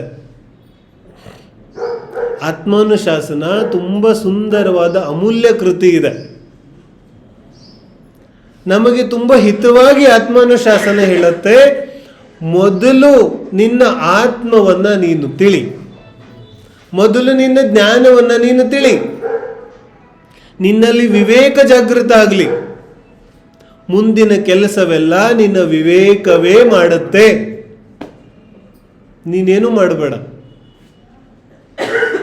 ಅನುಶಾಸನದ ಪ್ರಯತ್ನವೇ ಸಂಯಮ ಮಾಡದೇ ಇರಲಿಕ್ಕೆ ನಾನು ಕಟ್ಟಿಕೊಂಡಿರುವಂತಹ ವಿಧಾನ ಇದೆ. क्या समझ में आया? हम व्रत नियम इसलिए करते हैं ताकि संयम करना नहीं पड़े, इसलिए नियम ओढ़ लेते हैं हम अपने ऊपर. ಅರ್ಥ ಆಗ್ತಿದೆ? ನಾವು ಬೇಕಂತ ತಲೆ ಮೇಲೆ ಯಾವ ನಿಯಮಗಳನ್ನು ಹೊತ್ಕೊಂಡಿದ್ದೇವೆ ಅದು ಯಾತಕ್ಕೆ ಅಂದ್ರೆ ಸಂಯಮದಿಂದ ದೂರ ಉಳಿಲಿಕ್ಕೆ. ನಿಜವಾದ ಸಂಯಮ ಎಲ್ಲಿ ಜೀವನದಲ್ಲಿ ಬಂದು ಬಿಡುತ್ತೆ ಅನ್ನೋ ಭಯಕ್ಕೆ ನಾಲ್ಕಾರು ವೃತ್ತಗಳನ್ನ ತಲೆ ಮೇಲೆ ಹೊತ್ಕೊಂಡ್ಬಿಡೋದು. ಅದರಿಂದ ಏನಾಗ್ಬಿಡುತ್ತೆ? ಸಂಯಮದಿಂದ ತುಂಬಾ ದೂರ ಉಳಿದು ಬಿಡ್ತಾನೆ ಅವನು. कुछ संबंध नहीं इसको, संयम से इसको कोई संबंध नहीं. क्यों? व्रत ले लिया ना, अहंकार और आ गया कि वृत्ति हूं मैं तो संयमी हूं. तो संयम का तो अता पता ही नहीं है. ಅರ್ಥ ಆಗ್ತಿದೆ?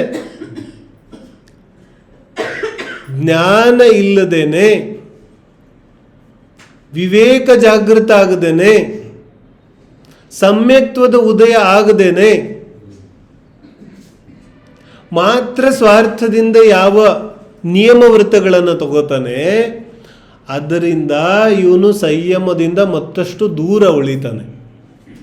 ಸಂಯಮಕ್ಕೆ ಹತ್ತಿರ ಆಗೋದಿಲ್ಲ ಇವನು. ಭ್ರಮೆ ಇದೆ ನಮಗೆ. ಗೊತ್ತೋ ಗೊತ್ತಿಲ್ಲದೇನೋ ಸಂಯಮದಿಂದ ದೂರ ಉಳಿಯೋ ಉಪಾಯ ಮಾಡ್ತಿದ್ದೀವಿ ನಾವು. ಹಾಗಾಗಿ ಜೀವನ ಸರಿಯಾದ ದಿಕ್ಕಿನಲ್ಲಿ ನಡಿಬೇಕಾದರೆ ಅದರ ಹಿಂದೆ ಜ್ಞಾನದ ಭರವಸೆ, ಆಶ್ರಯ, ಬೆಂಬಲ ಇರಬೇಕಾಗುತ್ತೆ. ಅದೇನೇ ಕೆಲಸ ಇರಬಹುದು. ನೇರವಾಗಿ ಇದು ಸರಿ ಇದು ತಪ್ಪು ಅನ್ನೋ ನಿಯಮ ಇಲ್ಲ ಜನವಾಣಿಯಲ್ಲಿ. क्या 2-3 हफ्ते से चर्चा चल रही है. सीधे सीधे ये अच्छा और ये बुरा ऐसा नियम नहीं है जिनवाणी में, हमने बना दिया. सम्यक ದೃಷ್ಟಿಯ ಜೀವನವನ್ನು ನೋಡಿದ್ರೆ, ಸರಿಯಾಗಿ ಗಂಭೀರವಾಗಿ ಪರಿಗಣಿಸಿದ್ರೆ ನಮಗೆ ಪಾಪನೇ ಜಾಸ್ತಿ ಕಾಣಿಸುತ್ತೆ. ಯಾಕಂದ್ರೆ ನಮ್ಮ ಪ್ರಕಾರ ಅದೆಲ್ಲ ಪಾಪ ಇದೆ. सम्यक दृष्टि जो करता है उसको तो हम पाप समझते हैं। बोलो युद्ध लड़ना पुण्य है कि पाप है? पाप है ना, तो सम्यक दृष्टि युद्ध कर रहा है।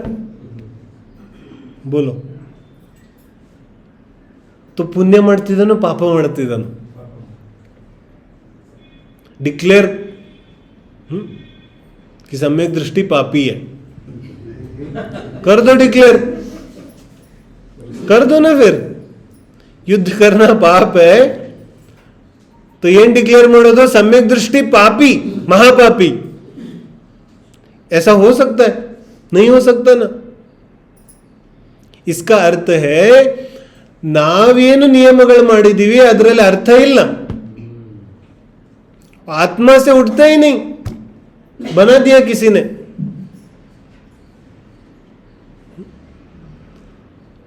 ರಾಮಾಯಣ ನಡೀತಲ್ಲ तो ಹಿಂಸೆ ಆಗ್ಲಿಲ್ವೇನು?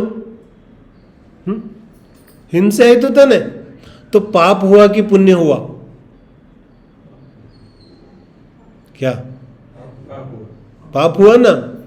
तो बोल दो राम पापी थे। नहीं, विरोधी हिंसा हुई, विरोधी हिंसा तो करनी पड़ेगी ना अपनी तो रक्षा के लिए। तो इसका निर्णय कौन करेगा कि ಯಾವುದು ಪಾಪ ಇದೆ ಯಾವುದು ಪುಣ್ಯ ಇದೆ? ಇದನ್ನ ಯಾರು ನಿರ್ಣಯ ಮಾಡೋರು? ಇದನ್ನ ವ್ಯಕ್ತಿಯ ವಿವೇಕ ನಿರ್ಣಯ ಮಾಡುತ್ತೆ। ವಿವೇಕ ಜ್ಞಾನ, ಜ್ಞಾನ ಅಂದ್ರೆ ಆತ್ಮ, ನನ್ನ ಆತ್ಮ ಪುಣ್ಯ ಪಾಪವನ್ನು ನಿರ್ಣಯ ಮಾಡುತ್ತೆ। ಆದರೆ ಯಾವಾಗ ಅದು ವಾಸ್ತವಿಕವಾಗಿ ಆತ್ಮನಿಂದ ಹುಟ್ಟಿದ್ರೆ, ಅದ್ಯಾವುದೋ ಸಮಾಜದ ಮಾತುಗಳನ್ನು ಕೇಳಿ, ಯಾವುದೋ ಪರಂಪರೆಯ ಮಾತುಗಳನ್ನು ಕೇಳಿ ಹುಟ್ಟುತ್ತಾ ಇದ್ರೆ ಅದು ಮತ್ತಷ್ಟು ಪಾಪವನ್ನು ಮಾಡುತ್ತೆ। तो ಸರಿ ತಪ್ಪುಗಳ ನಿರ್ಧಾರ ಆತ್ಮನಿಂದ ಆಗಬೇಕಿದೆ, ಪುಣ್ಯ ಪಾಪದ ನಿರ್ಧಾರ ವಿವೇಕದಿಂದ ಆಗಬೇಕಿದೆ।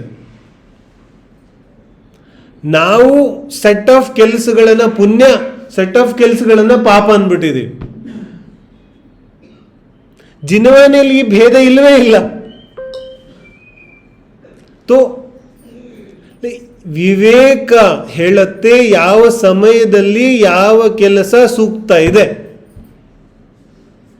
हो सकता है ಚತುರ್ಥ ಕಾಲದಲ್ಲಿ ಯಾವ ಕೆಲಸ ಸೂಕ್ತ ಇತ್ತು ಅದು ಇವಾಗಿಲ್ಲ, ಇವಾಗ ಯಾವುದು ಸೂಕ್ತ ಇದೆ ಅದು ಚತುರ್ಥ ಕಾಲದಲ್ಲಿ ಸೂಕ್ತ ಇಲ್ಲ। ಯಾವುದು ಚತುರ್ಥ ಕಾಲದಲ್ಲಿ ಪಾಪ ಇತ್ತು ಪಂಚಮ ಕಾಲದಲ್ಲಿ ಅದು ಪುಣ್ಯ ಇದೆ, ಪಂಚಮ ಕಾಲದಲ್ಲಿ ಯಾವುದು ಪುಣ್ಯ ಇದೆ ಅಥವಾ ಪಾಪ ಇದೆ ಅದು ಷಷ್ಠಮ ಕಾಲದಲ್ಲಿ ಪುಣ್ಯ ಆಗ್ಬೋದು। ಮನುಷ್ಯ ಗತಿಯಲ್ಲಿ ಯಾವುದು ಪುಣ್ಯ ಇದೆ ನರಗತಿಯಲ್ಲಿ ಅದು ಪಾಪ ಆಗ್ಬೋದು, ನರಕದಲ್ಲಿ ಯಾವುದು ಪಾಪ ಇದೆ ಪುಣ್ಯ ಇದೆ ಅದು ಮನುಷ್ಯದಲ್ಲಿ ಪಾಪ ಆಗ್ಬೋದು। ನಿರ್ಣಯ ಯಾರು ಮಾಡೋರು? ನಿರ್ಣಯ ಮಾಡೋದು ಆತ್ಮ ಜ್ಯೋತಿ। ಸದಾ ಕಾಲ ನನ್ನ ಅಂತರಂಗದಲ್ಲಿ ನನ್ನನ್ನು ಹೊಡೆದೆಬ್ಬಿಸ್ಲಿಕ್ಕೆ ಜ್ಞಾನ ಇದ್ರೆ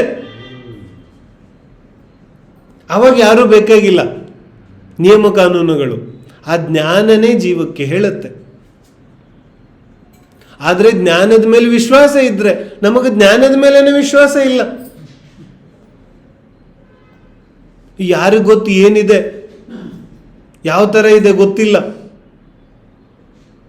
सब छोड़ो ना, सब जैसा करते हैं वैसा करते हैं, ಸೇಫ್ ಕ್ಯಾ ಅವಾಗ ಸೇಫ್ ಆಗಿಬಿಡ್ತೀವಲ್ಲ। ಎಲ್ಲರೂ ಹೆಂಗೆ ಮಾಡ್ತಾರೆ ಹಂಗೆ ಮಾಡಿದ್ರೆ ಸೇಫ್। ನಾವೇನು ಮಾಡ್ತೀವಿ, ಅಚ್ಚ ಗೃಹ ಪ್ರವೇಶ ಮಾಡಬೇಕು तो ಹೆಂಗೆ ಮಾಡೋದು? नहीं तो वास्तु पूजा कैसे करना बोलो? सेफ कब कहलाएंगे? अच्छा पहले पूछो ना वो कैसे किए थे और ಹೆಂಗ್ ಮಾಡಿದ್ರು, ಪಕ್ಕದ ಮನೆಯವ್ರು ಹೆಂಗ್ ಮಾಡಿದ್ರು, ಆ ಕಡೆಯವ್ರು ಹೆಂಗ್ ಮಾಡಿದ್ರು, ಹಂಗೆ ಮಾಡೋದು। ಇಲ್ಲ ಅಂದ್ರೆ ಪ್ರಾಬ್ಲಮ್ ಆಗ್ಬಿಡುತ್ತೆ। इसको ज्ञान पर भरोसा ही नहीं है, अपना ज्ञान पर है या नहीं है बोलो. ಇಲ್ಲೇನು ಹೊಸಾದೇನಾದ್ರೂ ತಿಳಿಯತ್ತೆ ಅಂತ ಯಾರಿಗಾರ ಅನ್ಸಿದ್ರೆ ಏನೋ ಹೊಸದಿಲ್ಲ, ದಿನ ನಡೆಯೋ ವಿಷಯ ಇದೆ. लेकिन सोचना, समझना और ज्ञान जागृत करना ये उद्देश्य. ಇಲ್ಲಾಂದ್ರೆ ತನ್ನ ಜ್ಞಾನದ ಮೇಲೆ ವಿಶ್ವಾಸ ಇದ್ದಿದ್ರೆ ವಿಚಾರ ಮಾಡ್ತಿದ್ದ. ಇಲ್ಲ, ನಮ್ಮ ಜೀವನದ ಪ್ರತಿಯೊಂದು ಘಟನೆಯಲ್ಲಿ ನಾವು ಇನ್ನೊಬ್ಬರ ಸೀಲನ್ನು, ಪ್ರಮಾಣೀಕರಣವನ್ನು ಹುಡುಕ್ತಾ ಇರ್ತೀವಿ. अच्छा मैसूರಲ್ಲಿ ಇದೆಲ್ಲ ನಡೆಯುತ್ತೆ ತಾನೆ, हाँ ठीक है मैसूर में चलता है तो करते हैं. मैसूर में तो चलता है, बेंगलुरु में नहीं चलता, तो चलो बेंगलुरु में नहीं करेंगे क्या. तो ಬೆಂಗಳೂರಲ್ಲಿ ಯಾವ್ದು ನಡೆಯುತ್ತೆ ಅದು ಬೆಳಗಾವಿಯಲ್ಲಿ ನಡೆಯೋದಿಲ್ಲ. ತೋ ಆಚೆ ಬೆಳಗಾವಿಯಲ್ಲಿ ಮಾಡೋದಿಲ್ಲ, ಇಲ್ಲಿ ಮಾಡೋಣ. ಏನು ನಡೀತಾ ಇದೆ? ಒಟ್ಟಾರೆಯಾಗಿ ನಮ್ಮ ಜೀವನದ ಪ್ರತಿಯೊಂದು ಘಟನೆ ಪರಂಪರೆಗಳಿಂದ, ಸಮಾಜದಿಂದ, ಸ್ವಾರ್ಥಗಳಿಂದ ತುಂಬೋಗಿದೆ. ಧರ್ಮದ ಅಂಶವೂ ಅಲ್ಲಿ ಕಾಣಿಸೋದಿಲ್ಲ ನಮಗೆ. ಮತ್ತು ನಾವು ಭ್ರಮೆಯಿಂದ ಧರ್ಮ ಅಂತ ಹೇಳ್ಬಿಡ್ತೀವಿ. नहीं, जीवन में ऐसा कुछ भी है जो आत्मा से उठता है, जो वाकई में अंतरंग से उठता है, कहीं दूसरे से खरीदा नहीं गया. ऐसा कुछ है? बोलो, ಏನು ಹೇಳ್ತಿದ್ದಾರೆ? ಜೀವನದಲ್ಲಿ ಹೊರಗಡೆಯಿಂದ ಖರೀದಿ ಮಾಡದೇ ಇರೋದೇನಾದರೂ ಇದೆಯೇನೋ? किसी से उधार नहीं लिया हुआ ऐसा कुछ है क्या? ನೇರವಾಗಿ ಅಂತರಂಗದಿಂದ ಬರುವಂಥದ್ದೇನಾದರೂ ಇದೆಯೇನೋ? ಇದ್ದರೆ ಅದು ಧರ್ಮ ಇದೆ. इधरे सबसे ज्यादा उसी को दबाते हैं. यदि है तो वो धर्म है, और इसलिए लोगों को धर्म कठिन लगता है. ಎಲ್ಲಕ್ಕೂ ವಿರುದ್ಧವಾಗಿ ऐसा ही है. ನಮ್ಮ ಎಲ್ಲ ನಿಯಮ ಕಾನೂನುಗಳು ಧರ್ಮಕ್ಕೆ ವಿರುದ್ಧ ಇದೆ. ನಮಗೆ ಭ್ರಮೆ ಇದೆ ಇವೆಲ್ಲ ಪಾಲನೆ ಮಾಡ್ಕೊಂಡು ನಾವು ಧರ್ಮ ಮಾಡ್ತಿದ್ದೀವಿ ಅಂತ. ಆದರೆ ಎಲ್ಲ ಧರ್ಮಕ್ಕೆ ವಿರುದ್ಧ ಇದೆ. तो ಏನು ಮಾಡೋದು? करना कुछ भी नहीं है, ಮಾಡೋದೇನೂ ಇಲ್ಲ. तो ಏನು ಮಾಡೋದಿದೆ? कि ನಿನ್ನ ಜ್ಞಾನ ಎಲ್ಲವನ್ನೂ ಮಾಡುತ್ತೆ. ನಿನಗೆ ಜ್ಞಾನದ ಮೇಲೆ ವಿಶ್ವಾಸ ಬರಬೇಕಿದೆ. ज्ञान पर भरोसा होना चाहिए, क्योंकि ज्ञानನೇ ಆತ್ಮ ಇದೆ. ಆತ್ಮನೇ ರತ್ನತ್ರಯ ಸ್ವರೂಪಿ ಇದೆ. ಆತ್ಮನೇ ಮೋಕ್ಷ ಇದೆ. ಬೋಲು. तो ಆತ್ಮನೇ ರತ್ನತ್ರಯ ಇದೆ, ಆತ್ಮನೇ ಮೋಕ್ಷ ಸ್ವರೂಪಿ ಇದೆ ಅಂದಮೇಲೆ ಯಾರ ಮೇಲೆ ಭರೋಸೆ ಇರಬೇಕು? ಆತ್ಮನ ಮೇಲೆ ಭರೋಸೆ ಇರಬೇಕು, ಜ್ಞಾನದ ಮೇಲೆ ಭರೋಸೆ ಇರಬೇಕು. तो ಆತ್ಮಾನುಶಾಸನ ಹೇಳುತ್ತೆ, ನಿನ್ನ ಅನುಶಾಸನ ಅಂದ್ರೆ, ಅನುಶಾಸನ ಸಿಂಪಲ್ ಆಗಿ ಹೇಳೋದಾದ್ರೆ ಜೀವನ. ನಿನ್ನ ಜೀವನ ಆತ್ಮದಿಂದ ನಡಿಬೇಕು, ನಿನ್ನ ಜೀವನ ಜ್ಞಾನದಿಂದ ನಡಿಬೇಕು. ಅದೇ ಆತ್ಮಾನುಶಾಸನದ ಉಪದೇಶ ಇದೆ. तो ಇವನು ಕೇಳಿದ ಜ್ಞಾನ ಯಾವ ಮಾರ್ಕೆಟಲ್ಲಿ ಸಿಗುತ್ತೆ? ಜ್ಞಾನದಿಂದೇನೋ ನಡಿಬೇಕು, ಆದ್ರೆ ಜ್ಞಾನ ಎಲ್ಲಿ ಸಿಗುತ್ತೆ? ಎಷ್ಟು ಕೊಟ್ರೆ ಸಿಗುತ್ತೆ? ಚೆಕ್ ಬರಿಬೇಕಾ, ಆನ್ಲೈನ್ ಪೇಮೆಂಟ್ ಮಾಡಬೇಕಾ?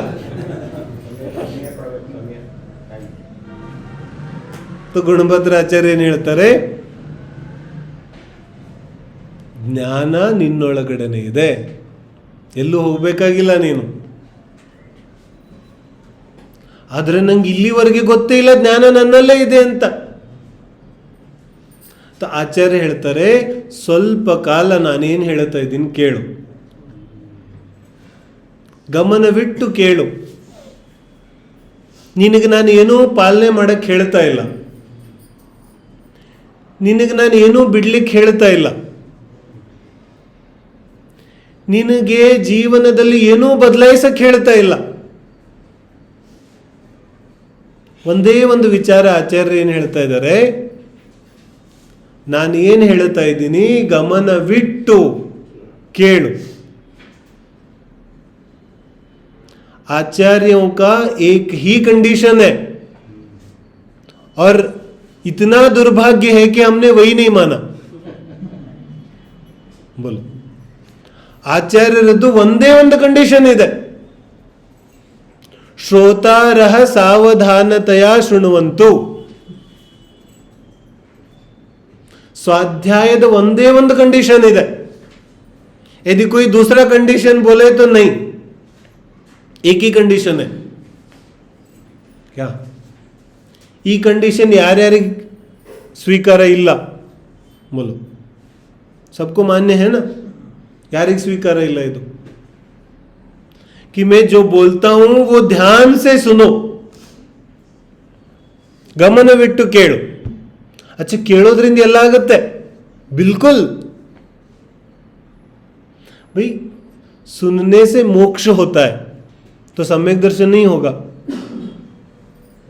बोलो, ಸಮೋಷಣದಲ್ಲಿ ಏನು ನಡೆಯುತ್ತೆ? ಕೇಳ್ತಾ ಇದ್ದಾನೆ ಜೀವ ಅಷ್ಟೇ. ಕೇಳೋದ್ರಿಂದನೇ ಮುಕ್ತಿ ಆಗುತ್ತೆ.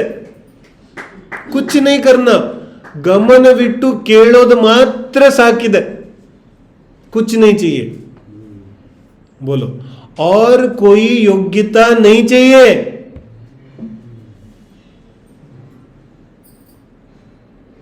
ಆದ್ರೆ ಎಲ್ಲಕ್ಕಿಂತ ದೊಡ್ಡ ಪ್ರಶ್ನೆ ಇದೆ, ಗಮನವಿಟ್ಟು ಕೇಳಲಿಕ್ಕೆ ನಾವು ತಯಾರಿದ್ದೀವೇನು?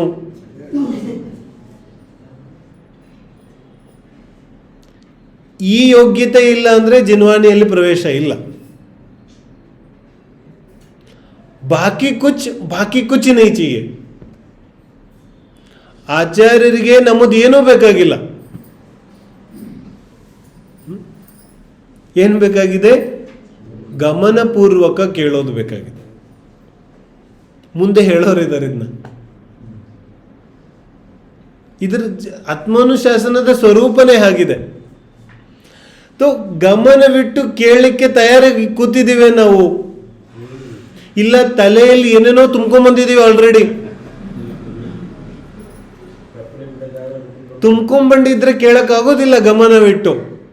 ಇಲ್ಲಿ ಶಬ್ದಗಳು ಬೀಳ್ತಾ ಇರ್ತದೆ, ಇಲ್ಲಿ ಏನೇನೋ ನಡೀತಾ ಇರ್ತದೆ. ಆವಾಗ ಆತ್ಮಾನುಶಾಸನ ಅಥವಾ ಜ್ಞಾನ ಜಾಗೃತ ಆಗೋದಿಲ್ಲ. आचार्यों के शब्द निरर्थक चले जाएंगे. यहां से सुन लिया और यहां से जिनवानी निकल जाएगी. तो ಈ ಅರ್ಹತೆ ಅಂತೂ ನಾವೆಲ್ಲರೂ ಬೆಳೆಸ್ಕೊಳ್ಳೋದು ಅನಿವಾರ್ಯ ಇದೆ. चलो मंगलाचरण पढ़ते हैं आज.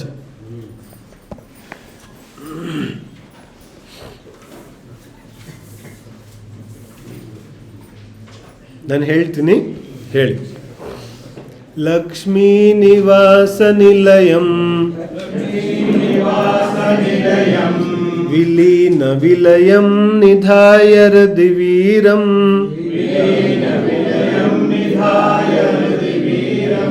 ಆತ್ಮಾನುಶಾಸನಮಹಂ ವಕ್ಷೇ ಮೋಕ್ಷಾಯ ಭವ್ಯಾನಾಂ ಲಕ್ಷ್ಮೀ ನಿವಾಸ ನಿಲಯಂ ವಿಲೀನ ವಿಲಯಂ ನಿಧಾಯ ಹೃದಿವೀರಂ ಆತ್ಮಾನುಶಾಸನಮಹಂ ವಕ್ಷೇ ಮೋಕ್ಷಾಯ ಭವ್ಯಾನಾಂ.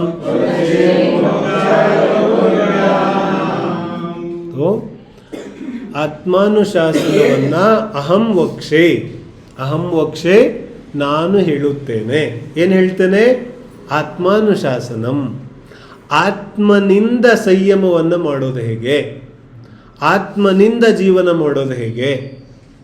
ಆತ್ಮನಿಂದ ಜೀವನವನ್ನು ಕಳೆಯೋದು ಹೇಗೆ? ಆತ್ಮಜ್ಞಾನ ಪೂರ್ವಕವಾಗಿ ಗೃಹಸ್ಥ ಜೀವನ ನಡೆಸೋದು ಹೇಗೆ, ಇದನ್ನ ಅಹಂ ವಕ್ಷೆ, ನಾನು ಹೇಳ್ತೇನೆ. ಯಾರು ಹೇಳ್ತಾ ಇದ್ದಾರೆ? ಗುಣಭದ್ರಾಚಾರ್ಯರು ಹೇಳ್ತಾ ಇದ್ದಾರೆ. ಯಾರಿಗೋಸ್ಕರ ಹೇಳ್ತೇನೆ? ಭವ್ಯಾನಾಂ, ಭವ್ಯ ಜೀವಿಗಳಿಗೋಸ್ಕರ ಹೇಳ್ತೀನಿ. ಭವ್ಯ ಜೀವಿ ಮಾನೆ ಭವ್ಯ ಜೀವ ಅಂದ್ರೆ ಯಾರಲ್ಲಿ ರತ್ನತ್ರಯ ಪ್ರಕಟ ಮಾಡಿಕೊಳ್ಳುವ ಯೋಗ್ಯತೆ ಇದೆ. ಭವ್ಯ ಜೀವಿ ಯಾರಿಗೆ ತನ್ನನ್ನು ತಾನು ತಿಳಿಯುವ ಆಸಕ್ತಿ ಇದೆ, ಯಾರಿಗೆ ಪ್ರಾಪಂಚವನ್ನು ಬಿಟ್ಟು ಆತ್ಮನಲ್ಲಿರುವ ಆಸಕ್ತಿ ಇದೆ, ಅವನು ಭವ್ಯ. ಯಾರಿಗೆ ಭೌತಿಕತೆಯನ್ನ ಬಿಟ್ಟು ಚೈತನ್ಯದಲ್ಲಿರುವ ಅಭಿಲಾಷೆ ಇದೆ, ಅವನು ಭವ್ಯ. ಭವ್ಯ ಜೀವ ಅವರಿಗೋಸ್ಕರ ಉಪದೇಶ ಇದೆ. ಅಭವ್ಯ ಯಾರಾದ್ರು? सीधा सीधा बोलो, जिसको चैतन्य में रहने की अभिलाषा नहीं, वो अभव्य. ಯಾರಿಗೆ ಆತ್ಮನಲ್ಲಿ ಆಸಕ್ತಿ ಇಲ್ಲ, ಜೀವಿಯಲ್ಲಿ ಆಸಕ್ತಿ ಇಲ್ಲ, ಅವನು ಅಭವ್ಯ. ಇದನ್ನು ಶಾಸ್ತ್ರೀಯ ಪರಿಭಾಷೆ ಏನು? ರತ್ನತ್ರಯ ಪ್ರಕಟಿಸುವ ಯೋಗ್ಯತೆ ಯಾರಲ್ಲಿದೆ, ಅವನು ಭವ್ಯ. ಇದನ್ನು ತದೇಗೋ ಆಚಾರ್ಯರ ಮನಸ್ಸಲ್ಲಿ ಏನಿದೆ? ಯಾರಿಗೆ ಬರಿತಾ ಇದ್ದೀನಿ? ಜೈನರಿಗೋಸ್ಕರ.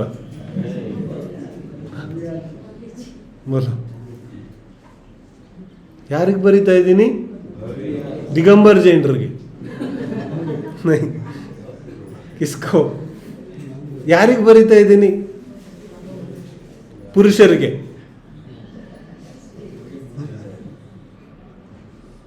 ಮಹಿಳೆಯರಿಗಿಲ್ಲ. ಬೋಲು ಕಿಸ್ಕೋ? ವಯಸ್ಸಾದವರಿಗೆ. ನೈ ಕಿಸ್ಕೋ? ಯಾರಿಗೋಸ್ಕರ ಬರೀತಾ ಇದ್ದಾರೆ? ಭವ್ಯಾನಾಂ, ಎಲ್ಲ ಭವ್ಯ ಜೀವಿಗಳಿಗೆ. ಆ ಭವ್ಯ ಜೀವ ಎಲ್ಲೇ ಇರ್ಬೋದು, ಯಾವ ಸ್ಥಿತಿಯಲ್ಲೇ ಇರ್ಬೋದು, ಯಾವುದೇ ದುಸ್ಥಿತಿಯಲ್ಲಿರ್ಬೋದು, उन सब के लिए ये उपदेश है. ಕರ್ನಾಟಕದಲ್ಲಿರೋರಿಗೆ ಮಾತ್ರ ಇಲ್ಲ,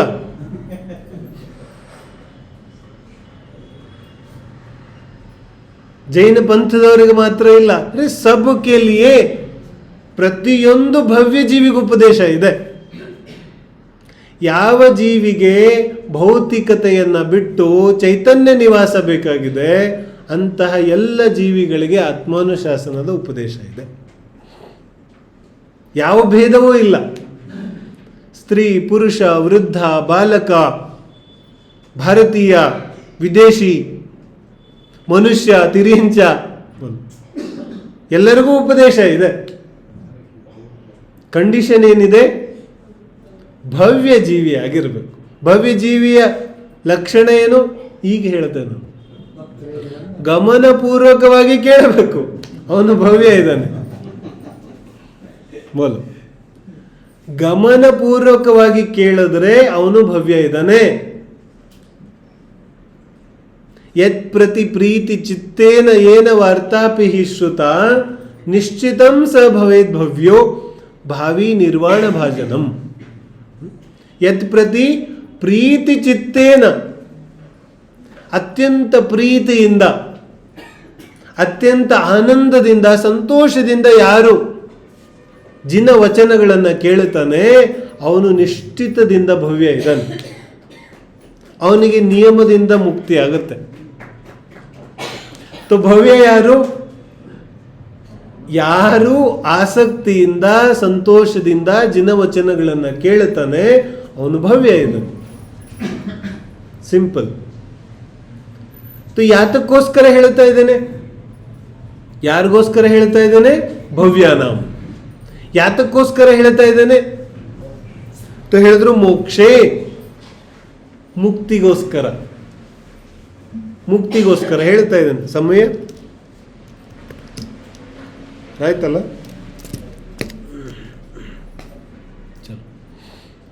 ಈ ಚರ್ಚೆ ನಾಳೆ ಮಾಡೋಣ. ಮುಂದಿನ ವಾರದಲ್ಲಿ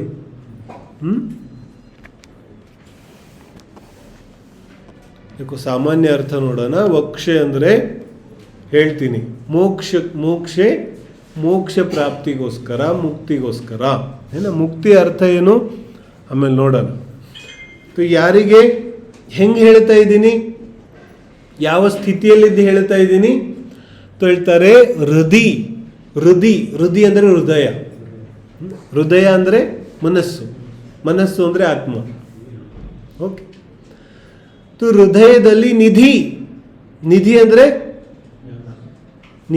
ಏನು? ನಿಧಿ ಅಂದರೆ ಚಿನ್ನ ಬೆಳ್ಳಿ ಅಲ್ಲ. ನಿಧಿ ಅಂದರೆ ಸ್ಥಾಪನೆ ಮಾಡಿ. ಏನು ಸ್ಥಾಪನೆ ಮಾಡಿ? ವೀರನನ್ನ ಸ್ಥಾಪನೆ ಮಾಡಿ. ವೀರ ಅಂದರೆ ಮಹಾವೀರ. ವೀರ ಅಂದರೆ 24 ತೀರ್ಥಂಕರರು. ವೀರ ಅಂದರೆ ಭೂತ ಭವಿಷ್ಯತ್ ವರ್ತಮಾನ ಎಲ್ಲ ತೀರ್ಥಂಕರರು. ಹೃದಯವೀರಂ ಅರ್ಹಂತ ಪರಮೇಷ್ಠಿಯನ್ನ ಹೃದಯದಲ್ಲಿ ಸ್ಥಾಪನೆ ಮಾಡಿಕೊಂಡು.